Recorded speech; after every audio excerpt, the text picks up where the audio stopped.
Washington, D.C., thousands of protesters who had gathered quite peacefully for the most part at the president's doorstep moved away from that police line and they've moved down the street, and we are hearing huge flashbangs. The police, the Metropolitan Police, are firing back with tear gas. So what you're seeing now is what we have seen, this pattern over the last few days, where these protests start very peaceful. They're organised Black Lives Matter protests. They're asking the authorities here in America to kneel with them in memory of George Floyd and to show them some solidarity and some understanding for the issues that they want changed in this country. That has moved on and escalated, and now you have a lot of peaceful protesters and families that have gone home, and there is this element which is quite a tough element, quite an angry element, and they are taking to the streets of Washington, D.C. They are on their knees, and you can probably hear they're yelling, "Don't shoot, don't shoot." It's a very tense situation. Police are prepared, as you can see. The National Guard is here, the social service officers are here, and this is the local DC police. So you've got every agency available. The president is in the White House a block away. He has not addressed the nation. He has tweeted a few moments ago simply saying law and order. Mark? Another flashbang there, Amelia. Amelia, if you can hear me, yeah. What's the vibe you're getting off the protesters with the police? Is it largely peaceful, or do you think that it's getting more tense than that? There's two really, really distinct elements. There's a lovely undercurrent of peaceful protesters here who want to talk about their stories, growing up as black people in this country, the systemic racism which needs to change, and those are powerful messages. Unfortunately, Mark, they're getting drowned out by what you are seeing right now, and those are the protesters who are so angry, and they are motivated to destroy this. Whoa! All right, we're moving back. So police are retaliating with tear gas. Yep, okay? They are firing rubber bullets. You can see that police officer standing on the car firing rubber bullets into the crowd. The protesters, I've got to point out, they are on their knees. They have their hands up. They're saying, "Don't shoot." They're saying, "Kneel for George." This is the situation as night falls in America's capital. Amelia, who are they firing at? Yes, sorry, we will do. Absolutely. Thank you, sir.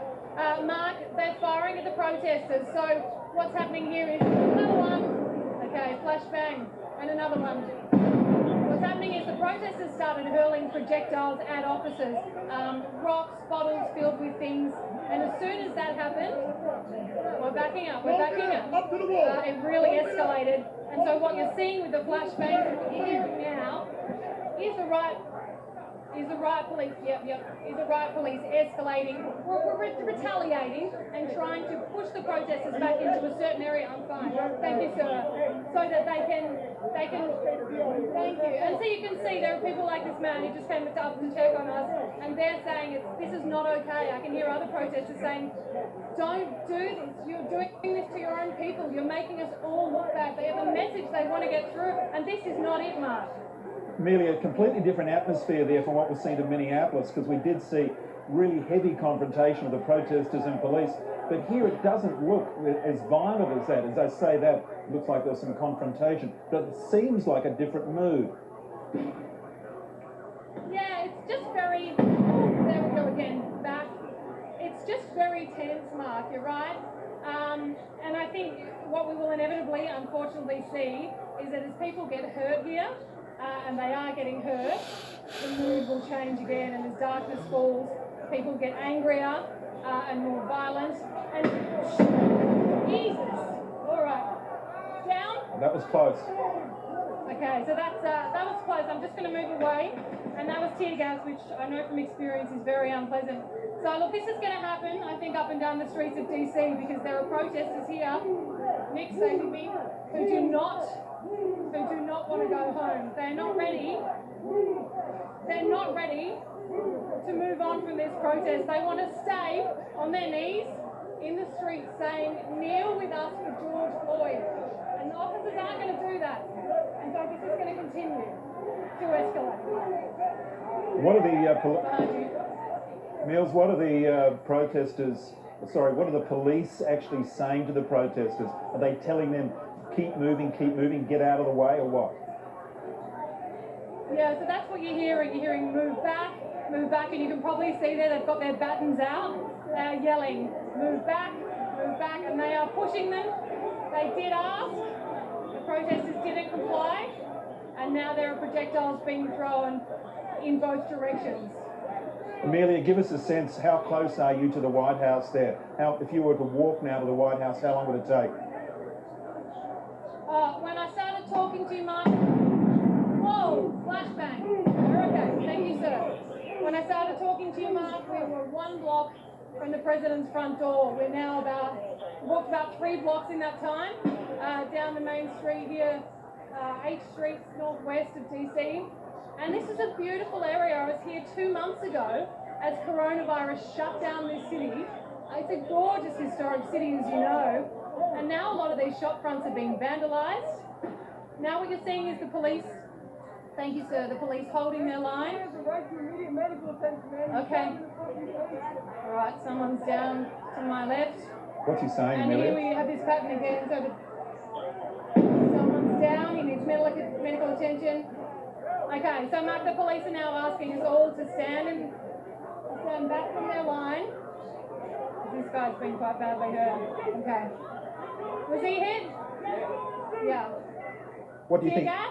What do you think happened there, Amelia? What do you think happened to that person? Was that a rubber bullet? What was he hit with? Does anyone know what he was hit with? Okay, there we go. There you go, Mark. So the protester that you're seeing was hit by a rubber bullet, and they're extremely painful and extremely dangerous. So that's what the police are trying to use to control this crowd and keep them in position.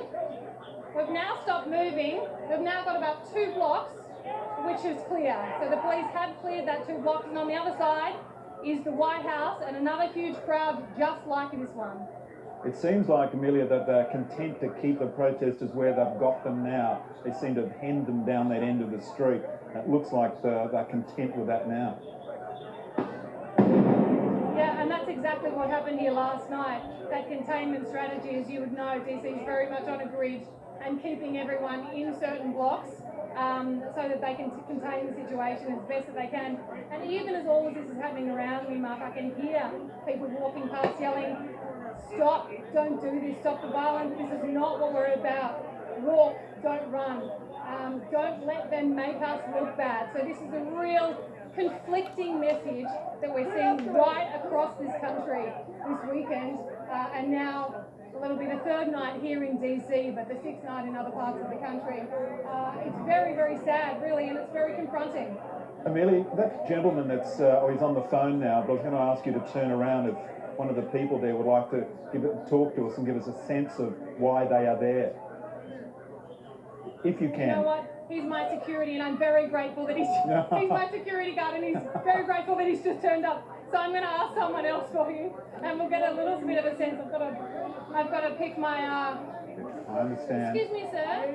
Would you mind me talking? You don't want to talk? Telling me why you've come out today? What's that?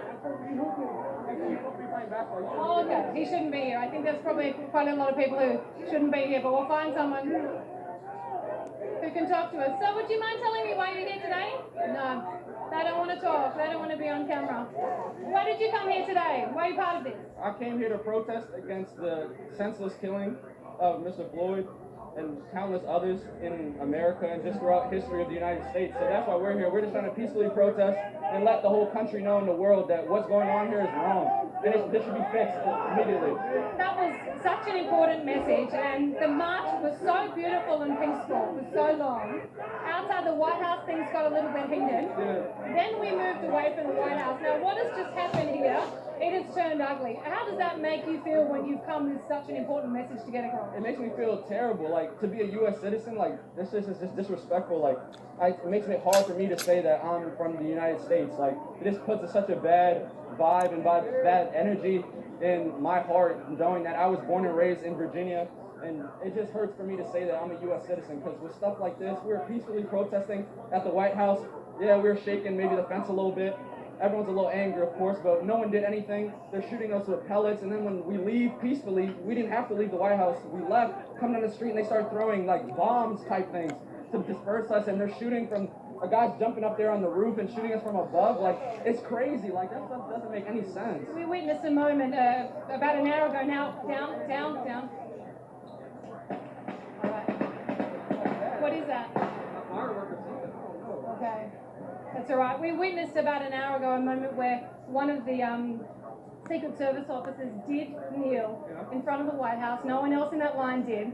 What would it have meant, or what would it have changed if that whole line of police that you were chanting, kneel for George, kneel with us, what would have changed had they done that? First off, I didn't see the person kneel, but if they did, that's kudos to them. That's real good. If everyone kneeled in that line, it would honestly feel like it would mean the world to us, honestly. Like, we've been asking them to kneel. I know a lot of them probably think what's going on is wrong. I know not everyone is racist in these cop and police agencies, and I know that a lot of them think what we're doing is correct. They're just following orders.